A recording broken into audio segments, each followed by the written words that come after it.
ఆంధ్రప్రదేశ్ రాష్ట్రంలో 2024 ఎన్నికలు ప్రశాంతంగా ముగిసిన విషయం మనకందరికీ తెలిసిందే. 175 ఎమ్మెల్యే స్థానాలకు, 25 పార్లమెంటు స్థానాలకు ఈ నెల 13న ఎన్నికలు జరిగిన విషయం తెలిసిందే. నేతల జాతకం ఈవీఎం మిషన్లో నిక్షిప్తమైన విషయం తెలిసిందే. గెలుపు ఎవరిదని తెలియాలంటే జూన్ 4 వరకు వెయిట్ చేయాల్సిందే. గెలుపుపై ఇరు వర్గాలు కూడా ధీమా వ్యక్తం చేస్తున్న విషయం మనకందరికీ తెలిసిందే. ఏపీలో దాదాపు 81% ఓటింగ్ జరిగింది. 2019 సార్వత్రిక ఎన్నికలతో పోలిస్తే ఇది ఎక్కువే అని చెప్పుకున్న విషయం మనకందరికీ తెలిసిందే.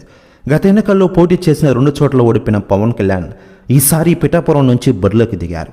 ఈసారి ఎలాగైనా గెలిచి చట్టసభల్లో అడుగు పెట్టడానికి పవన్ కళ్యాణ్ గారు చేయని ప్రయత్నం లేదని చెప్పుకోవచ్చు. ఇకపోతే పవన్ కళ్యాణ్ గారు ఏకంగా పీఎం మోడీ గారు తాజాగా స్పందించారట పవన్ కళ్యాణ్ గారి గురించి. ఆయన మాట్లాడుతూ పవన్ కళ్యాణ్ తెలుగు రాష్ట్రాల్లోనే దమ్మున లీడర్. ఆయన పోటీ చేసిన పిఠాపురం నియోజకవర్గం నుండి ఆయన ఖచ్చితంగా గెలుస్తారు. నేను ముందే మీకు మాట ఇస్తున్నా. ఆ తర్వాత ఆంధ్రాకి కాదు దేశానికి ముఖ్య నాయకుడిగా చేస్తా అంటున్నారట మోడీ గారు. ప్రెస్ న్యూస్ కూడా తెగ వైరల్ అవుతోంది ఆంధ్ర రాజకీయాల్లో. కాకపోతే పిఠాపురంలో మొత్తం 90,000 దాకా కాపు ఉంటే ఓట్లని దాదాపు పవన్కి పడినట్లు తెలుస్తోంది. ఇక మధ్య వయస్సు మహిళల ఓట్లు మాత్రం ఖచ్చితంగా వంగగీతకే మద్దతు తెలుస్తోంది.